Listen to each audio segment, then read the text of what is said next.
Hi, it's me again with Corel Draw Tips and Tricks, and I stated in the last video I was going to make a video on how to create this bottom. It's a little unique. It doesn't have finger joints. It just slips in there, and this is the way it looks.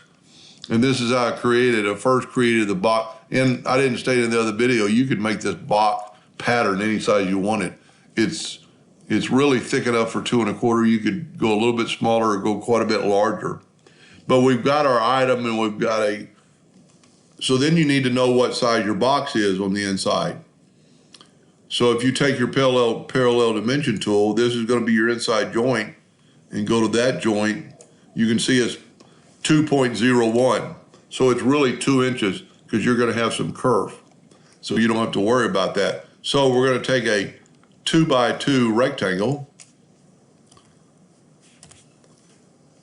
and let me back up here. Have your ratio locked right there, and you only have to do it one time. I'm going to hit P and put it in the center of the page. I know my plywood is 1/8 of an inch, so I'm going to make my tab on the tall part 0.125. I'm going to make it 0.3 wide. It doesn't really matter. And I had my ratio locked, so I need to put this back to 0.125.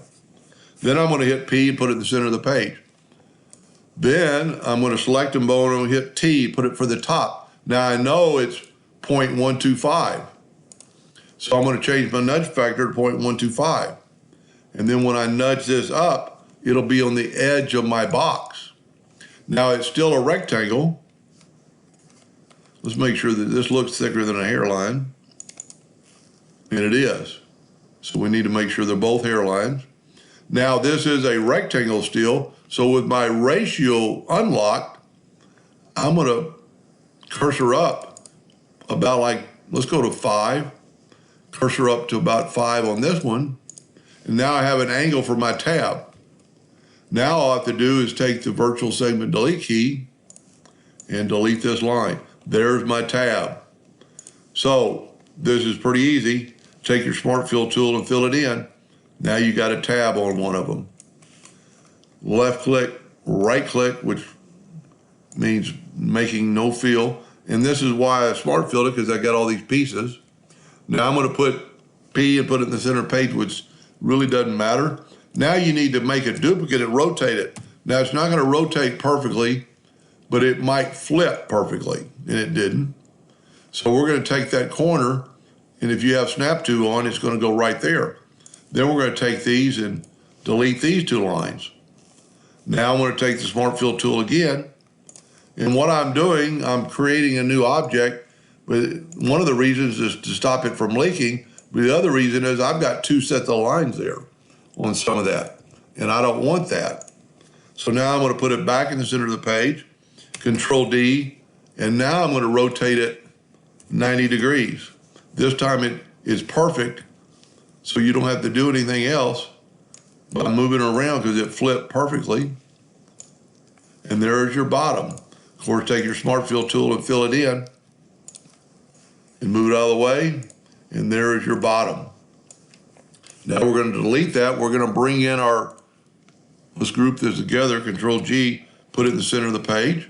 That doesn't really matter. But now we need a 0.125 by 0.3 hole, and we're going to hit P, put it in the center of the page. So it does kind of matter. Now we're going to cursor it down, holding down the control button so it stays there. We're going to put it right on the bottom line, and you can see it is. Now here's a little trick. We want that in the center.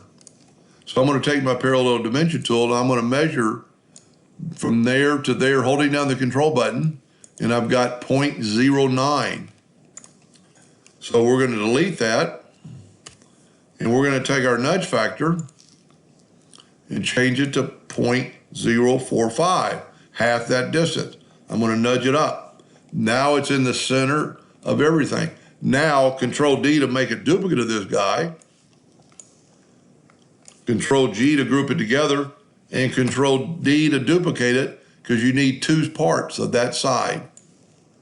And then all you have to do is bring in the other side and do the same thing to that. So you've got 4 sides of a box, and we'll just show you, here's the top 2, here's the bottom 2.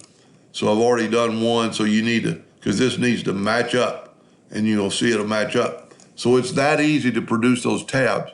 They could actually be a little bit longer, but when I put it up there and put it together, it's right even with the flush.